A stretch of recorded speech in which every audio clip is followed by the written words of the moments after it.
Okay, so put the air box on it. We got a battery in it. Getting ready to give it a test fire. I had also bought this trunk from my friend and installed it. So we got a trunk on here now and it looks slightly less trashy, although the paint is really gross right now. That's okay. It's kind of a yard sale in here. I just threw all the parts in the trunk and I will slowly be taking them out and installing them on the car. So it's actually a car instead of just a pile of parts. So we're gonna spin it over and see if we have spark, see if we have fuel, see what our issue is. Yeah, when's the last time this thing ran? God knows. Long time. Here, I'll Let's see. Jump on in and let's spin it over and see if we can hear anything going on. Great project car. Get on in the driver's seat. Let me put a battery on it. I made this little spacer for our battery cable. A little temporary fix. Yeah, the battery cable's blown out, needs a new end. Okay, so we got battery. Okay, let's see if it turns over. We had already compression tested it off camera earlier, so we know that it's got compression. So I'm gonna prime it. okay. Hear the fuel pump going. Yeah, sounds like we got fuel pump. It says we got a God tank. knows what's in that tank. Probably fucking syrup. Yeah, it says we got quarter tank. Let me see. Are you kidding me?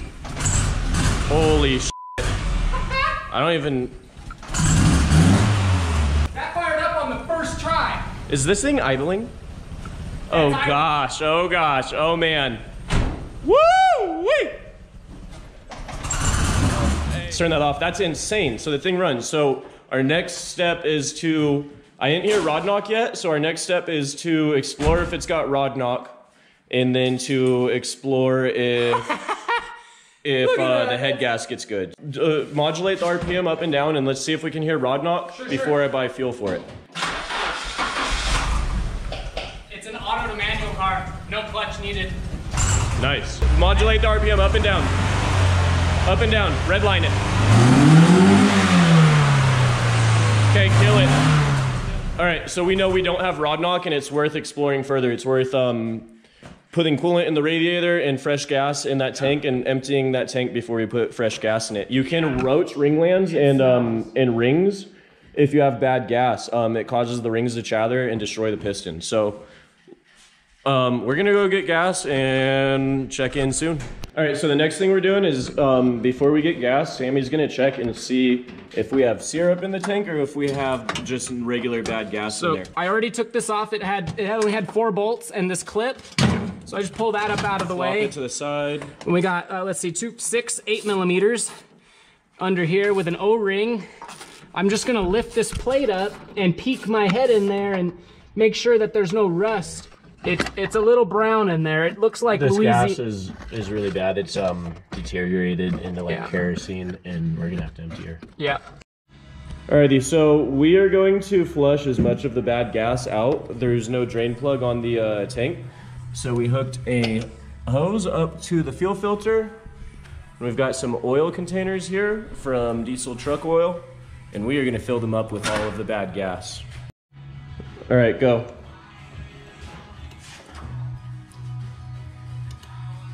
So when Sammy turns the key on, it should be triggering the fuel pump to flow fuel into this jug, which it is. It's going a little slower than I want. So we filled up some jugs over here, going through the front of the car, and that's good for washing that fuel line out a little bit. I've got this here fuel pump on a fuel line. We run it off a drill battery. Sammy over here is gonna take the fuel pump out. I'm working on it.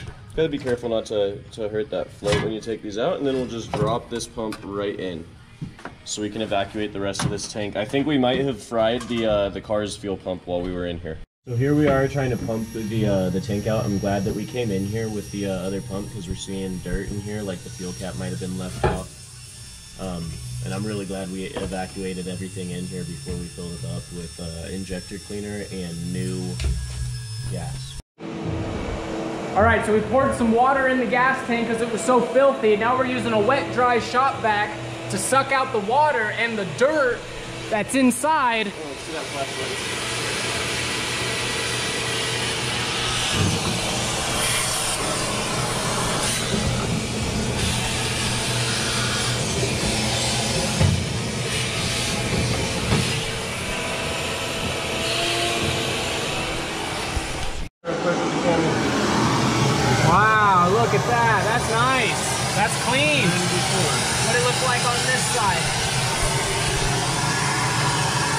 Wow, yeah. That was really dirty. Pull the lid off that. Pull the lid off of this. I want to see inside. I think we're gonna see about 4 gallons. Ooh. More like 2 gallons. Pretty terrible. That was all, we cleaned. Get that out of there before it ruins the container. Yeah, we cleaned most of this tank out. That's what some of the big stuff is, but that muddy water, that was that was in the gas tank. So it's a good thing we went ahead and cleaned this out, and you can really see how nice it, I mean, it's not perfect. That ain't perfect by any means, but that's clean 240 gas tank. Oh, it was filthy. Just, I mean, look at what was inside of those. Oh my gosh! Those look at jugs. This. Where'd you find that? I ain't seen one of these in days. Oh my gosh! That came in the car. Saving that. We gotta listen to it. What is it? I don't know if it's even listenable. I ain't seen a deck that can hold that in years. I'm not sure. Right, this might be older than us. Oh, for sure. All right, Sammy. So we got fuel pump relay back in, battery charger on it, fresh gas, got all the bad gas out. Yep, made a big mess with the water hose, put water in the radiator. Garage is a little bit of a disaster zone, so let's start it up and see if it runs better, because I really think it was going to run significantly better with good gas in it. Yeah, let's see what it does. Starts up pretty quick. No, it has air bubbles in that fuel rail. It's idling amazing. It's not shaking. I'd even, before revving it up, I'd even just let it idle for a while and clean them injectors out. You know, they're so goopy and gross. Yeah, I was seeing if it would clear The out. fuel pressure, I assume, is going to be low, even though we don't have a way to measure it right now. I assume it's low because that filter has to be clogged. It runs like amazing. And this is the bombshell that I'm going to drop on you guys is if this motor was good, we were planning to do a build with a SR20 turbo on here, and we're gonna run it at about 7 PSI, and we're gonna show you that you don't have to be ballin' to have a cool car. You can be ballin' on a budget, and we're gonna show you how. We're gonna make this motor make a lot of power very reliably on the cheap, so we can open source the information and everybody can enjoy it. What do you think? Sounds like a plan, huh? I want to do some skids. Alrighty, well, that's all for tonight. The car runs amazing. Nobody really predicted that it would be that easy or that smooth. I thought it was going to catch on fire. I thought that it would be rod knock, dead cylinders, bad head gasket, cracked block. We're both very happy with the progress today. That's going to be all for this episode. Give me a like and subscribe down below. Comment if there's anything you think we should be doing with it. And subscribe to Zammy on YouTube. Links below.